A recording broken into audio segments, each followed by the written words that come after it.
Trichobotraxus robustus, also known as the horror frog or the wolverine frog, is a Central African species of frog in the Arthroleptidae family. It is monotypic within the genus Trichobotraxus. Its common name refers to the somewhat hair-like structures on the body and thighs of the breeding male. However, this is not its most distinctive feature. Ostensibly, the hairy frog looks like your average little frog. However, the hairy frog has a most unique feature. The frog possesses retractable claws, although unlike true claws, they are made of bone, not keratin. The frogs intentionally break the bones in their toes and shove it through their skin, forming claws. Additionally, scientists found a small bony nodule nestled in the tissue between the frog's big thumb toe. When the frog is grabbed or attacked, the frog breaks the nodule connection and forces its sharpened bones through the skin, as visible here. The claws then retract passively as the damaged tissue is regenerated. The claws possess dual use for the frogs. The first, as a defense mechanism used against both other animals and to establish dominance over and fight off other frogs during mating season.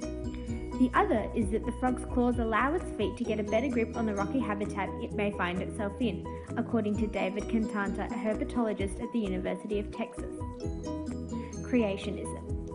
Under creationism, specifically Genesis creation narrative of Judaism and Christianity, the hairy frog was designed by God and placed on the earth somewhere between the 5th and 6th days, depending on whether you consider the hairy frog to be a creature of water or not.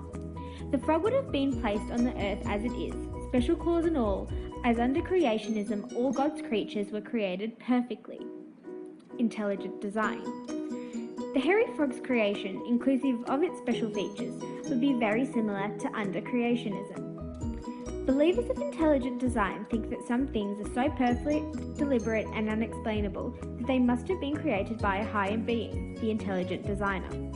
Under intelligent design, an intelligent designer designed the hairy frog to have its special claws from the offset.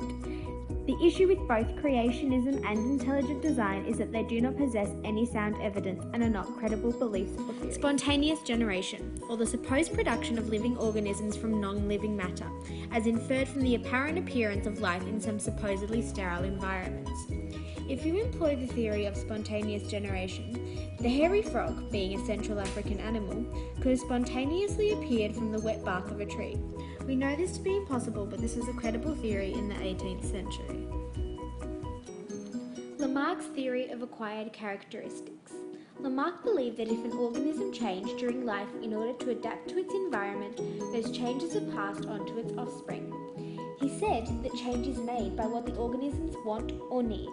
For example, Lamarck believed that elephants always used to have short trunks, and when there was no food or water that they could reach with their short trunks, they stretched their trunks to reach the water and branches, and their offspring inherited long trunks. Lamarck also said that body parts that are not being used would eventually cease to exist in future generations, a use it or lose it mentality.